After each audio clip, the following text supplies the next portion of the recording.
Queridos, paz seja convosco. Estamos alegres por tudo aquilo que estamos vivendo em Deus. Ele é a razão da nossa esperança. Ele é a razão da nossa crença. Ele é a razão do nosso tudo.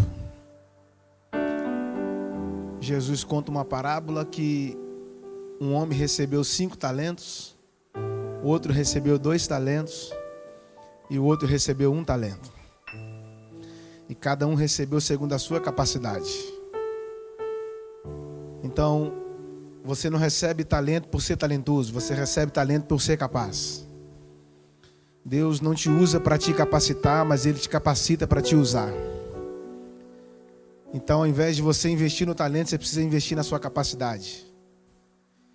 E aí, quando você sabe qual é o nível da sua capacidade, você não vai ter inveja dos talentos dos outros.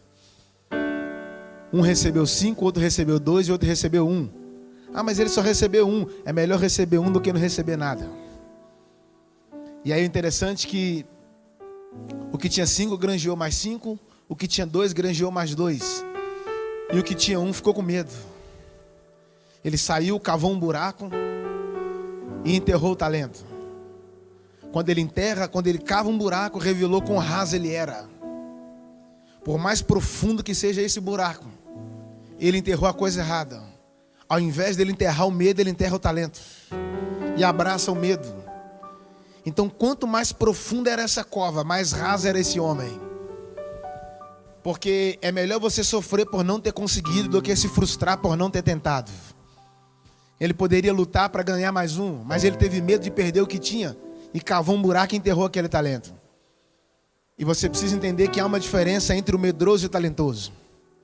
É que o medroso enterra o talento e expõe o medo. O talentoso enterra o medo e expõe o talento. Então o que você está expondo revela aquilo que você é. Se você olhar a palavra medo, de trás para frente é dome. Então ou você domina o medo, ou o medo vai dominar você. Ou você enterra ele, ou ele pode enterrar você. O medo é um espírito. E Deus não nos deu um espírito de medo, mas sim de coragem. Que nessa noite os céus possam te direcionar. Que nessa noite você esteja movido pelos céus. Porque para mover a nação de Israel, Deus colocou uma nuvem. Mas para mover alguns magos, Deus colocou uma estrela. Eu não sei o que Deus vai colocar para te mover nessa noite, mas você não se move pelo que acontece em Brasília. Você não se move pelo que acontece na prefeitura de Contagem. Você se move pela voz que vem dos céus, que direciona o seu próximo passo. Independente do que está acontecendo à sua volta, esteja alinhado naquilo que Deus está construindo do lado de dentro. Há uma construção nessa noite. Há uma construção na sua casa. Há uma construção na sua vida. E eu vim aqui dizer para você nessa noite que as janelas da esperança do reino estão abertas sobre você. A Bíblia que diz: pede-me, eu te darei as nações. Deus não tem medo de doenças. Por quê? Porque Jesus não é o remédio, Jesus é a cura. Jesus é a cura. Então aonde há cura, não precisa ter medo da doença, porque maior é o que está conosco do que o que está no mundo. Que bom estar aqui com vocês, meu Deus. Vamos conversar rapidinho em Marcos capítulo 5. Deus abençoe pastor Ronaldo, pastor Robson. Obrigado, viu? Te amo. Deus continue te dando saúde. Parabéns pela sua humildade, pela sua alegria. Deus te abençoe, viu? A toda essa amada e linda igreja, Deus abençoe vocês. Marcos capítulo 5.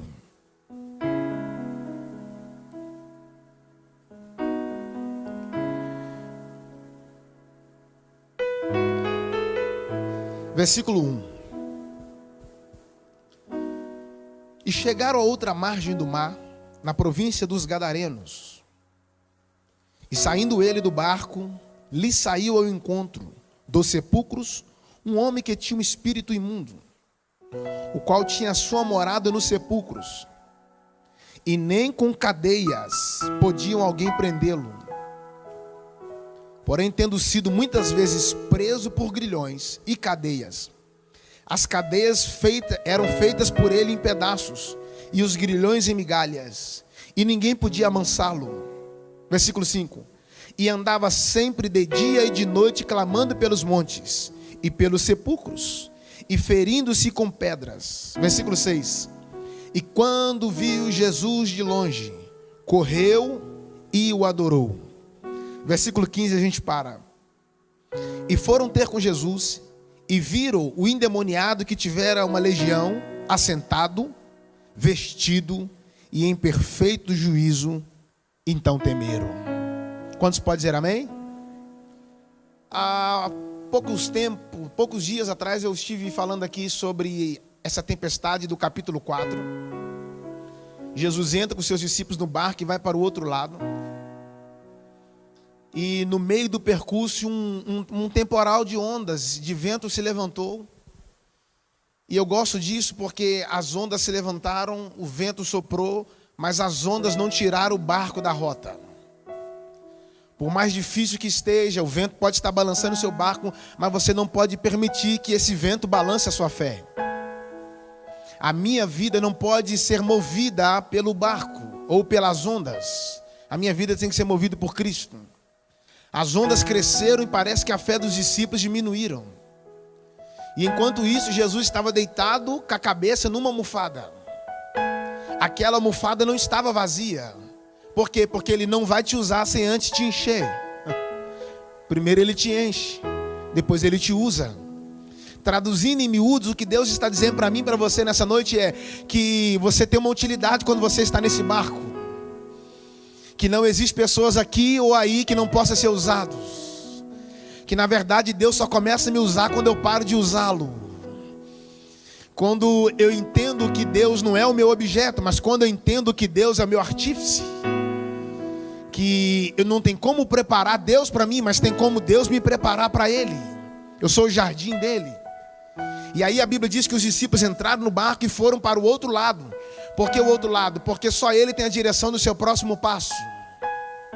Uma vez que Deus está te dando a direção, você não precisa correr. Quem sabe aonde tem que chegar não precisa chegar depressa. Pois é melhor chegar por último, mas chegar certo do que chegar primeiro e chegar errado. E aí é interessante que os outros barquinhos seguiram aquele, porque aquele barco era o referencial. Então você só se torna referência quando Jesus é a sua referência. Você só se torna exemplo quando Jesus é o seu exemplo. Você só se torna luz quando Jesus é a sua luz. É impossível dar direção para você se Ele não é a minha direção. É impossível tocar você se Ele primeiro não me tocar. Tem muita gente vivendo uma vida privada achando que está vivendo uma vida em secreto. Não confunda privacidade com intimidade. Privacidade não gera intimidade. Agora a intimidade te gera revelação. E aí o interessante é que quando eles estão indo os outros barcos, se você ler na sua Bíblia, você vai perceber que a Bíblia chama os outros barcos de barquinhos. Quando eu li isso a primeira vez eu não entendi, porque parece que está menosprezando, chamando os outros barcos de barquinhos, mas não é. É porque o barco pode ser grande, mas se Jesus não tiver, ele se torna pequeno.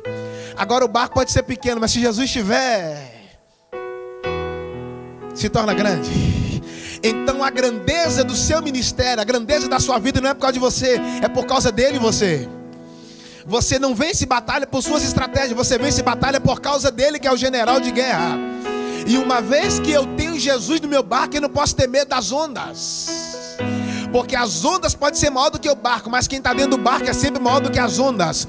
Golias era maior do que Davi, mas a unção que estava sobre Davi era muito maior do que o que estava em Golias. Golias era grande por fora, mas por dentro era pequeno. Davi por fora era pequeno, mas por dentro. E aí o texto diz que o vento começa a soprar e o barco começa a balançar. O que me chama a atenção para entrar nesse texto não é o barco balançar. O que me chama a atenção não é as ondas crescer. O que me chama a atenção é que Jesus não acorda. E aí eu entendo uma coisa. Quem dorme em tempestade não é qualquer barulho que vai tirar o seu sono. Quem consegue dormir numa tempestade não é qualquer barulho que vai arrancar a sua paz. Então Deus está treinando você numa pandemia. Por quê? Porque pós-pandemia você foi treinado em um nível de dor que não vai ser qualquer beliscão que vai arrancar sua paz. paz. Alguém vai perguntar, mas como é que você está suportando tudo isso, meu filho? Eu fui treinado numa pandemia. Porque quem passa sobre uma fornalha de fogo, irmão, não tem medo de palito aceso. Quem passa por uma cova cheia de leões não tem medo de cachorro latino. Vocês estão aí? Quem passa por um deserto não vai ter medo de uma temperatura quente. Por quê? Porque o processo é o meio que Deus utiliza para treinar o seu espírito. O processo é o campo de treinamento de Deus. Processo não é para te matar, processo é para te fortalecer. Agora recebe isso: processos não duram para sempre. O processo é o fundamento para você suportar o peso do propósito. Deus está te treinando hoje para te usar amanhã. Deus está te preparando para aquilo que Ele tem para usufruir através de você. E aí Jesus coloca a cabeça numa almofada, e Jacó coloca a cabeça numa pedra. A Bíblia diz que Jacó foi dormir e já estava no entardecer. Quando você olha para uma pedra, a pedra sempre está no chão, sim ou não? Então pedra não é para você colocar a cabeça, pedra é para você colocar o pé. Jacó ao contrário, ao invés de ele colocar o pé, ele coloca a cabeça. Então eu não posso colocar os pés naquilo que deveria estar na minha cabeça. E aí Jacó tem um sonho extraordinário, porque a pedra era dura, mas o sono dele era suave. O problema é quando o seu travesseiro é suave, mas o seu sono é duro. Não permita que a dureza do seu travesseiro endureça o sono que Deus tem para você. É interessante que quando você está dentro de um propósito, a sua pedra se torna um travesseiro. Mas quando você sai do propósito, o seu travesseiro se torna uma pedra. E quando o seu travesseiro se torna uma pedra, você acaba tendo pesadelos. Mas quando a sua pedra se torna travesseiro, Deus se revela para você de uma maneira extraordinária. Então as pessoas, todas as vezes que elas olham e vê uma pedra no caminho, a gente associa pedra com demônios. Olha, essa pedra aí foi o inimigo que colocou, e nem sempre vai ser. Porque para Jacó foi um travesseiro, para Davi foi uma arma, para Josué foi um altar, um memorial. Para os hebreus aquela pedra foi uma torneira. Pega aí. Para Esdras foi um púlpito. Para Moisés foi um fundamento. Para Daniel aquela pedra foi um portal. Para Lázaro aquela pedra foi uma porta aberta. Meu Deus, o detalhe da pedra é que para Estevão aquela pedra abriu os céus. E para a igreja a pedra é Cristo, a pedra do fundamento, a pedra da esquina, que o mundo rejeita lá fora, mas que nós abraçamos aqui dentro. Então o que é rejeição para eles lá é fundamento para nós aqui. Já percebeu que quando você vai começar a construir uma casa, você não começa pelo teto, você começa pela base, começa pelos fundamentos. Agora eu entendo por que a igreja está de pé. Deixa eu pregar para ele lá atrás. Por quê? Porque o fundamento da igreja é Cristo.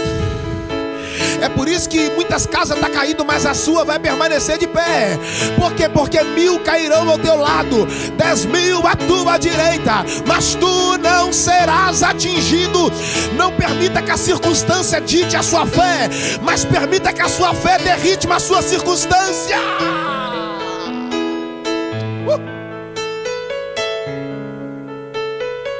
Eu entro agora em Marcos 5.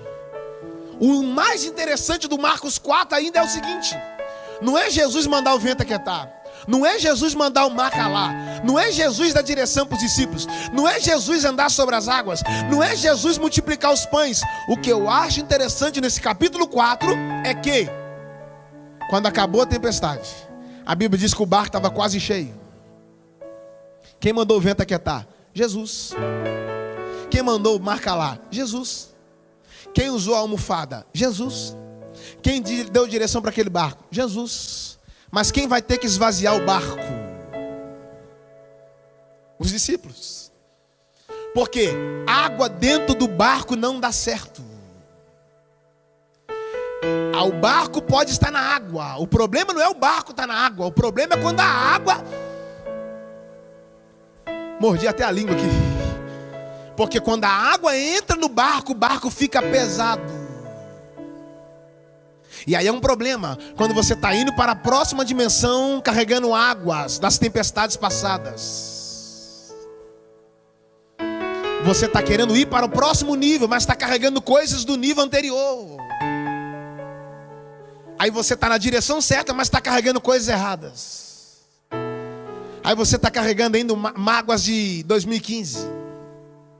Você está carregando águas de traições. Você está carregando água de decepções. Você está carregando águas de ferimentos que aconteceu há vários anos atrás. Aí é por isso que a sua vida está pesada. É por isso que o seu barco está pesado. Porque o problema não está mais no barco, o problema não está mais no mar. O problema é que você recepcionou uma água que você deveria jogar fora. Se você tomar um banho de 5 horas, quando você desligar o chuveiro, não vai ter água no solo. Por quê?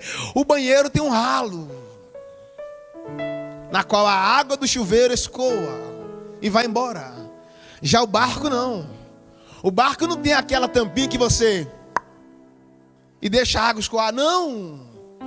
É você que vai ter que pegar uma canequinha, pegar um balde, pegar uma bacia e...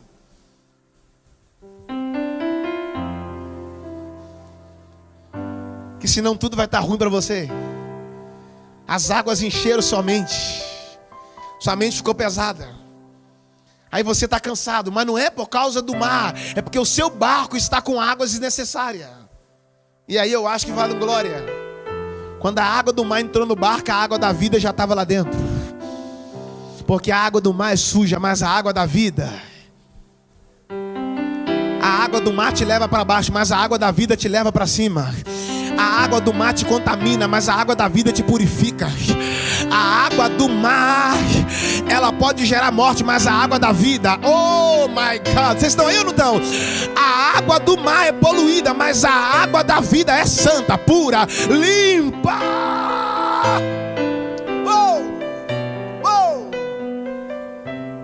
Então esvazie o seu barco hoje. Entenda que nem tudo que aconteceu aqui você vai ter que carregar coisas daqui. É por isso que quando Jesus sai do sepulcro, a primeira coisa que ele faz, ele deixa o lenço lá dentro. Lázaro levou os lenços para fora, a roupa de morto para fora. Jesus não deixou dentro do sepulcro. Por quê? Porque roupa de morto não cabe em quem está vivo. Por quê? Porque tudo que é relacionado ao seu passado é para ficar sepultado. Oh, Jesus deixou as roupas dentro do sepulcro. Ou seja, tudo que é relacionado ao seu passado tem que ser sepultado. Deus não quer sepultar você, meu filho. Ele quer sepultar o seu passado. Porque se alguém está em Cristo, nova criatura é. Sabe o que Deus está dizendo para você nessa noite? Que o vinho é novo. Agora Deus quer fazer do odre um odre novo para receber essa porção nova. Aí o capítulo 5, a Bíblia diz que Jesus entra no barco com os discípulos e fala, vamos para o outro lado. E quando eles estão chegando do outro lado, o texto diz que eles chegaram num outro lugar, que era na província dos Gadarenos. Gadara era a capital da Pérea. Se fosse no mapa de hoje, Jesus tinha atravessado no mínimo aí 5 ou 6 nações.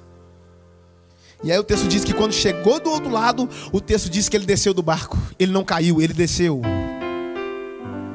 Por quê? Porque é melhor descer do que cair. Porque dependendo da queda você não levanta, mas quando você desce, Deus estende a mão. O que eu acho interessante é que Jesus sai do barco, mas não sai do plano. Ele sai do barco, mas não sai do propósito. Porque o seu sacerdócio não pode estar alinhado às 4 paredes. E aí quando Jesus saiu do barco, ele entende e ele mostra para nós que o que eu tenho para manifestar não é dentro de limites. É dentro de uma medida. E eu só posso chegar em medidas eternas quando eu decidir sair de limites humanos. É por isso que um caçador, quando pega um pássaro, ele coloca esse pássaro dentro da gaiola. E o que eu acho interessante da gaiola é que a gaiola não corta suas asas, mas prende o seu voo. Quando um carro sai da fábrica, o velocímetro dele está mostrando que esse carro pode chegar a 200, 300, 280, 260 km por hora. Mas quando o motorista coloca esse carro na pista, ele vai só até 110.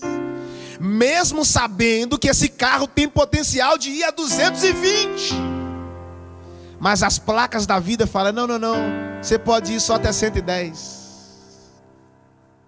O que Deus está dizendo para você nessa noite é, na avenida da vida, você pode fazer mais do que o que você está fazendo.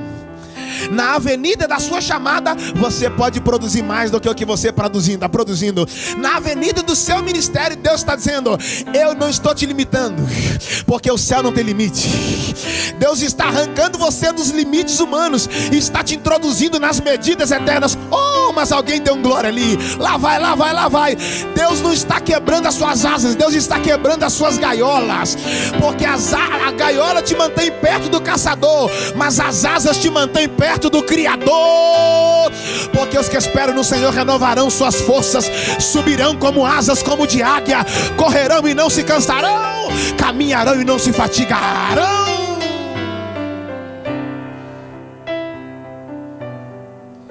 Então alguém sempre vai dizer para você que voar é pecado. Quem tenta blindar o seu voo é porque não tem asas. Aí a Bíblia diz que quando Jesus desce, havia um homem que vivia entre sepulcros. Isso é interessante. Ele morava no sepulcro. O problema não é você estar no ambiente, o problema é quando o ambiente está em você. Vocês estão aí? O problema não é você estar no meio do ambiente aonde tem fofoqueiro. O problema é quando existe a O problema não é estar no meio de pessoas de mau caráter. O problema é quando o mau caráter está em você. A falta de mau caráter dos outros não pode determinar o seu. Você está aí? Guarda isso, guarda isso, guarda isso. Você pode estar num ambiente, mas não permitir que esse ambiente esteja em você. Você pode estar perto de pessoas depressivas e não ter a depressão deles. Você pode estar perto de pessoas amarguradas e não ter a amargura deles. Gente, você pode estar perto de pessoas decepcionadas e não ter a decepção deles. Por quê? Porque não é o que está em sua volta que tem que mudar o seu interior, mas é o que Deus colocou no seu interior que pode transformar o que está em sua volta. Eu acho que eu estou falando para alguém aqui. Eu estou sentindo uma graça aqui, irmão. Não permita que o ambiente onde você está mude você, mas permita que aquele que um dia mudou você muda o ambiente aonde você está.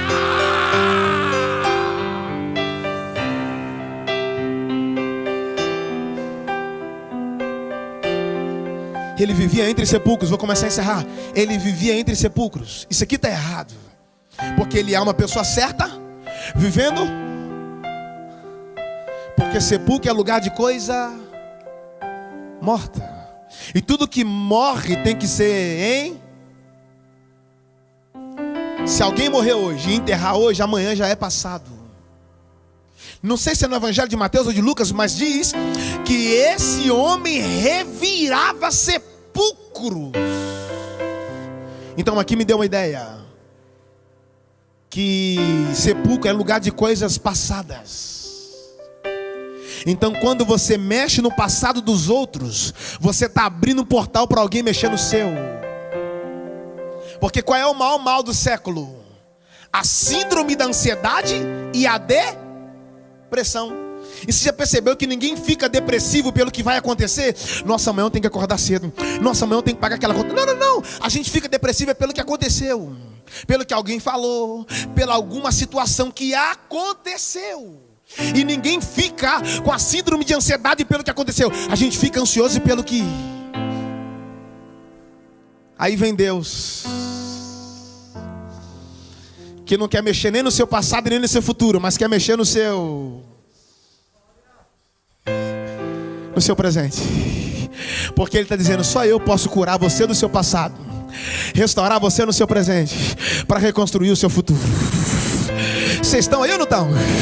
O que Ele está dizendo para alguém nessa noite é: eu não vou mudar o seu passado, mas eu posso mudar o seu presente. Eu não vou mudar o seu passado, mas eu posso curar você dele.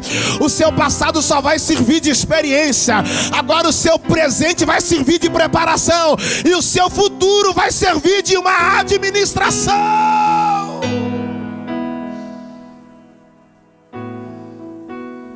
Aquele homem está tão acostumado a viver perto de coisa morta que ele acostumou com o cheiro, acostumou com os ossos.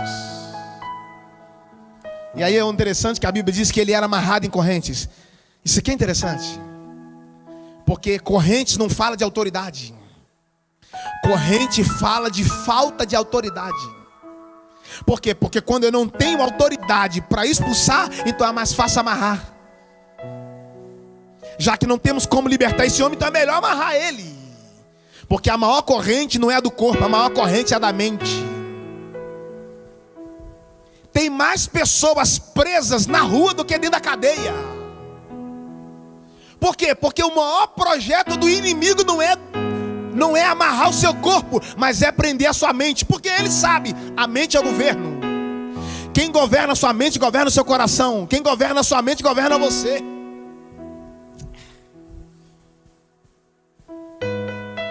É interessante isso, que ele quebrava os grilhões, mesmo assim continuava preso. É possível você não estar endemoniado e mesmo assim acorrentado. Não acostume com o barulho das correntes, porque quando você acostumar com o barulho das correntes, você vai ficar surdo para ouvir o som da liberdade. Eu vou tuitar essa hoje. Vou repetir. Quando você acostuma com o barulho das correntes, você acaba ficando surdo para o som da liberdade. Você acaba nem ouvindo mais o barulho da chave. Você está tão acostumado com o barulho da corrente, e não faça dessa corrente a sua roupa. Porque quem te liberta é maior do que quem te prende. Porque quem te prende tem um cadeado, mas quem te liberta tem a... Você está aí, irmã? E guarda isso, pelo amor de Deus. Jesus disse assim, ó: eu sou o caminho, a verdade. Ajuda aí, obreiro. E o quê? E a vida. Passou de caminho é atalho, passou de verdade é mentira, e passou de vida é morte. Então não basta estar no caminho, é necessário que o caminho também esteja em você. Então é um caminho que te leva à verdade, e a verdade não é uma palavra, a verdade é uma pessoa. Oh, eu sou o caminho, a verdade é uma pessoa. Quando Pilatos perguntou para Jesus assim, ó: o que é a verdade? Jesus não respondeu. Eu nunca entendi por que Jesus não respondeu. É porque Pilatos não soube fazer a pergunta: o que é a verdade? Está fazendo a pergunta errada. Se perguntar quem é, eu falo quem é. Agora o que é? Não, eu não vou responder. Mas se ele perguntar quem é a verdade, eu vou falar quem é. Jesus é a verdade. Então é melhor estar preso na verdade do que estar solto na mentira. A verdade é o fundamento da justiça do reino de Deus. A linguagem do reino é a verdade. Eu sou o caminho, a verdade e a vida. E aqui para você fechar, por que ele diz no final que ele é a vida? Porque se você tirar um peixe da água, o peixe... Se você tirar um animal da terra, ele... Se você arrancar uma árvore, tirar ela do solo, ela... Se arrancar nós de Jesus, a gente morre. Jesus é a nossa água e nós somos este peixe. Se a gente sair dele, ele continua vivo e a gente morre.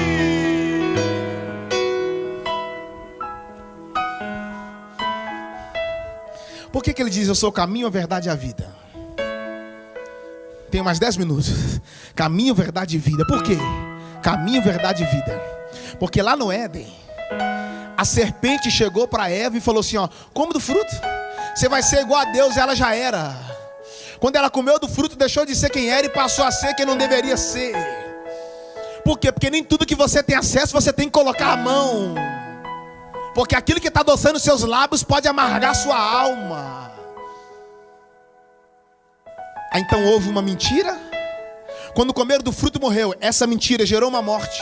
E quando Deus tirou Adão e a Eva do jardim, Deus colocou um querubim com a espada inflamável no caminho da árvore. Então o caminho ficou fechado porque houve uma mentira. E essa mentira gerou a morte. Ó. O caminho ficou fechado porque houve uma mentira.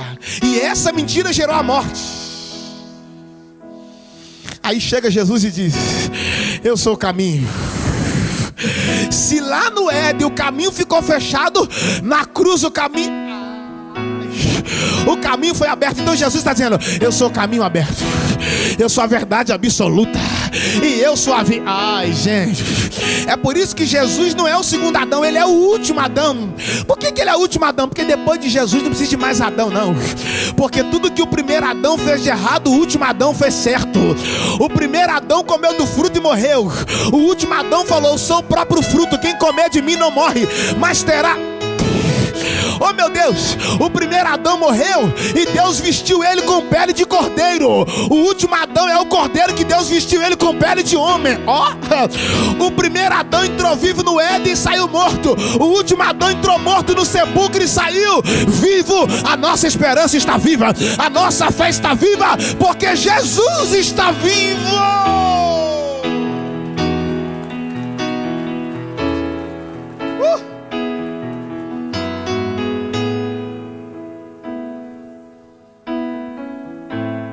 Autoridade não é quando você grita. Não confunda autoritarismo com autoridade. Deus não dá autoridade para autoritários. Deus dá autoridade para obedientes. Posso te contar uma coisa sobre autoridade? É que eu só estarei debaixo de uma cadeia de autoridade quando eu estiver debaixo de um nível de obediência. Um pai não quer que o filho sacrifique para ele. Um pai quer que o filho obedeça. O primeiro Adão foi desobediente até a morte. O último Adão foi obediente E aí a Bíblia diz que ele ganhou um nome sobre todos os nomes. Então quanto mais obediente você é, mais autoridade você vai ter. Aquele homem arrebentava as correntes, mas continuava preso. Aí quem chega? Jesus. Ele vivia entre os mortos, cheio de defuntos em volta dele. Aí quem aparece? A vida. O texto diz que ele saiu correndo. Eu nunca entendi isso. Por que ele correu em direção a Jesus? É porque ele estava perto dos mortos. Quem aparece? A vida. Ele não pensou duas vezes. Ou eu fico perto deles e me torno como um deles, ou eu corro para perto dele e me torno como ele. Sabe por que um dos níveis de libertação é quando você começa a quebrar as correntes que te prendem? E não tem como quebrar corrente em silêncio. Porque as correntes que você está quebrando hoje revelam o seu interesse de estar livre amanhã. Quando ele vai arrebentando as correntes, ele está dizendo: eu quero ser livre. Mas por que ele não esperou Jesus chegar até ele? Ele que foi até Jesus. Porque às vezes Jesus não vai vir só para ver até quanto você está disposto a correr em direção a uma liberdade. Quando ele viu Jesus, ele saiu correndo. E veio, e o texto diz que ele prostrou e adorou.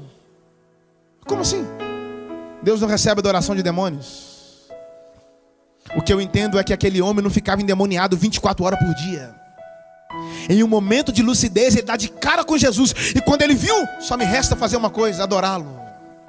Quando ele começa a adorar, os demônios entram no corpo dele e falam para Jesus assim: ó, já vieste nos atormentar? Jesus, filho do Deus. Obrigado, obreiro. Não é o Deus morto, é o Deus vivo. Então por que essa igreja está viva? Porque o Deus dela não está morto. O Deus dela Eu acho que eu estou pregando para alguém aqui. Deixa eu encerrar dizendo algo para vocês. O que me chama a atenção é que lá no capítulo 4, o que os discípulos falam um para o outro? Quem é esse? Quem é esse? Quem é esse Pedro? Quem é esse Tiago? Quem é esse? Andava com ele e não sabia quem ele era. Quando chegou do outro lado, o endemoniado falou: eu nem ando com ele e vou falar para vocês quem ele é. Vocês andam com ele e não sabem?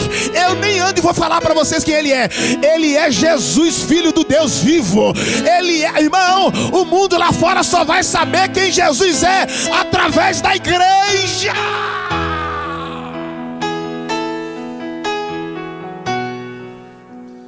O texto diz que ele subia e descia a montanha.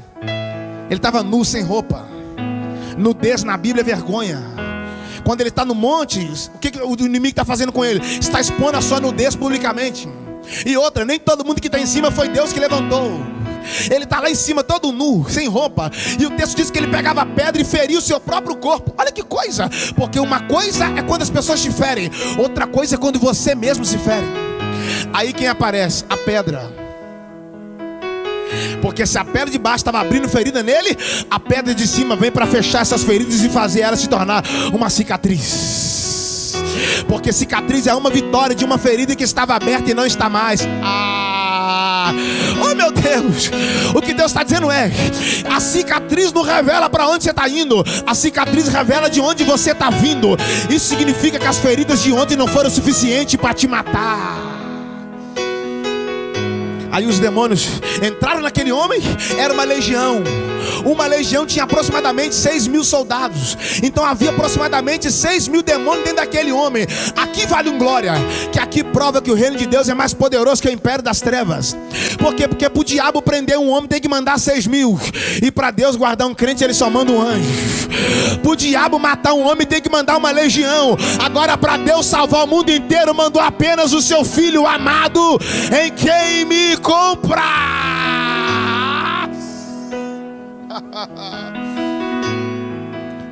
Quando Jesus olha, tem lá do lado assim, ó, uma manada de porcos. Os demônios falaram: deixa a gente entrar nesses porcos. Jesus falou: entra. Quando os demônios saíram daquele homem e entrou naqueles porcos, os porcos caíram no precipício e morreram afogados. Por que os porcos caíram? Porque quem entrou neles foi uma natureza caída. Então quando você dá lugar para o inimigo, ele faz você cair. Mas quando você dá lugar para o Espírito Santo, ele te mantém de pé. Aí quando os porcos caíram, os homens que cuidavam daqueles porcos saíram correndo e foi anunciar a cidade. Imagina o dono daqueles porcos: amanheceu rico e anoiteceu pobre. Por quê? Porque para Deus uma ovelha vale mais que uma manada de porcos. Você está aí, irmão? Jesus enfrentou aquela tempestade por causa de uma ovelha, e ele enfrentou a cruz por causa de você. O último versículo é a última aplicação. Versículo 15 encerra dizendo que agora esse homem está sentado, vestido e com juízo. Isso é muita coisa para minha cabeça. O inimigo tirou dele o juízo, tirou dele a roupa e tirou dele a posição. Ele só ficava andando. Agora ele está posicionado, vestido e com juízo. O que Deus está dizendo é que tudo que o inimigo arrancou de você, Deus vai colocar de novo no lugar. Agora tudo que Deus está colocando em você, Satanás não vai conseguir arrancar. Vou repetir: o que os homens arrancaram de você, Deus vai trazer e vai colocar de novo no lugar. Oh meu Deus! E o que Deus está colocando em você, ninguém mais vai conseguir tirar. Porque aquele que começou a boa obra em vós, ele a completará. Irmão, só para você dar glória a Deus a gente orar. Jesus deu roupa para ele. Como é que Jesus deu roupa para ele, se ele que não conhecia a medida dele? Jesus aqui está revelando que é pai. Porque só o pai dá roupa para os filhos. Porque só o pai conhece a medida dos filhos. Deus está vestindo você porque você não vai ser mais envergonhado. Deus está te dando sabedoria. Fica de pé, de pé, de pé, de pé, de pé. Mandaram Jesus sair da cidade. Pode sair, pode sair. Jesus não brigou para ficar, ele saiu. Por que ele saiu? Porque ele deixou uma semente lá. Você vai ficar aqui e vai representar o reino. Você é a semente do reino. Você vai ficar aqui para ser a voz do reino nesse lugar. Eu não te chamei para ser discípulo, eu te chamei para ser um representante do reino. Levante a sua mão. Aonde você estiver, você é uma semente do reino. Deus te plantou no seu bairro. Deus te plantou nessa cidade. Deus te plantou nesse Brasil. Como o apóstolo Luiz Hermínio tem falado nesses últimos dias, o Brasil vai gerar um filho chamado justiça. A corrupção, o principado da corrupção não terá vez no Brasil. Deus está levantando uma igreja a qual entendeu que a justiça é a base do trono de Deus. Aonde há justiça não haverá corrupção. Aonde há dedo apontado e não há mão estendida. Agora onde há mão estendida não haverá dedo apontado. Recebe o que Deus está colocando aí em você agora. Recebe o que Deus está colocando as coisas em ordem agora. Deus está colocando as coisas em ordem. Deus está colocando as coisas no lugar. No lugar, no lugar, no lugar. Deus está colocando. Põe pressão nessa adoração aí. Põe pressão nessa adoração aí. Põe pressão nessa adoração aí. Incendeia esse ambiente agora. Você está livre. Livre. Livre, livre. Ora, lá, curado.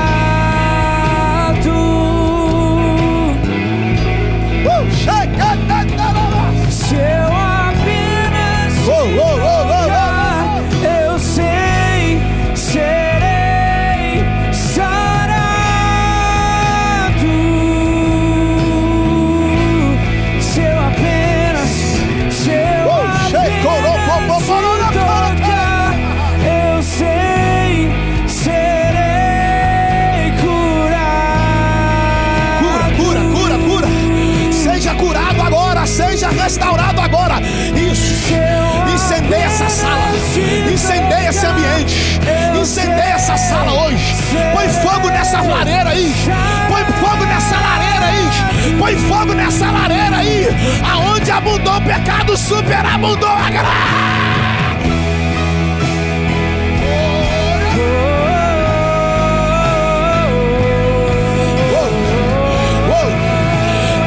De você até agora, vai continuar cuidando. Ele é o seu pai, ele conhece as suas medidas.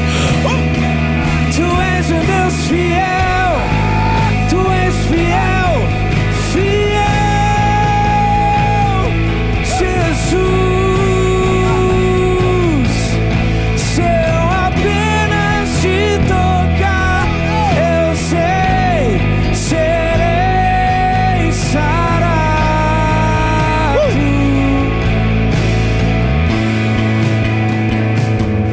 Levante as suas mãos. Levante suas mãos. Jesus falou assim, ó: imporão as mãos sobre os enfermos e eles serão curados. A autoridade está sobre a igreja. A autoridade do céu está sobre a igreja. Nós temos aí poucos minutos, mas começa a orar agora. Começa agora a interceder pelos hospitais dessa cidade. Vamos agora interceder pelo governo dessa cidade. Que caia por terra a potestade que tenta trazer corrupção para essa cidade. Nós repreendemos agora todo espírito de suicídio nessa cidade. A igreja entra no campo de batalha agora. Eu não estou chamando os crentes Nutella, não. Eu estou chamando os crentes de oração agora. Deus, alcança agora o Hospital Municipal de Contagem, o hospital aqui do JK, UPA de JK, a policlínica aqui do centro de Contagem.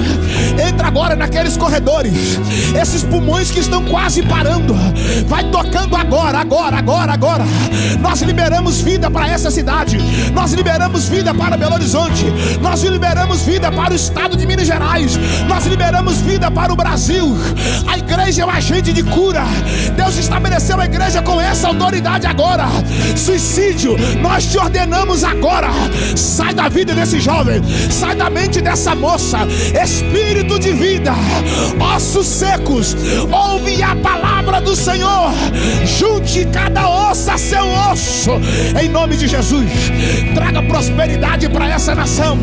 Traga prosperidade para os seus filhos. Supra a necessidade dos teus. Cuida da sua noiva como o Senhor cuidou da sua filha no deserto. E nós te agradecemos pelo que o Senhor fez, pelo que o Senhor está fazendo agora e pelo que o Senhor está prestes a fazer, em nome de Jesus. Quem diz amém?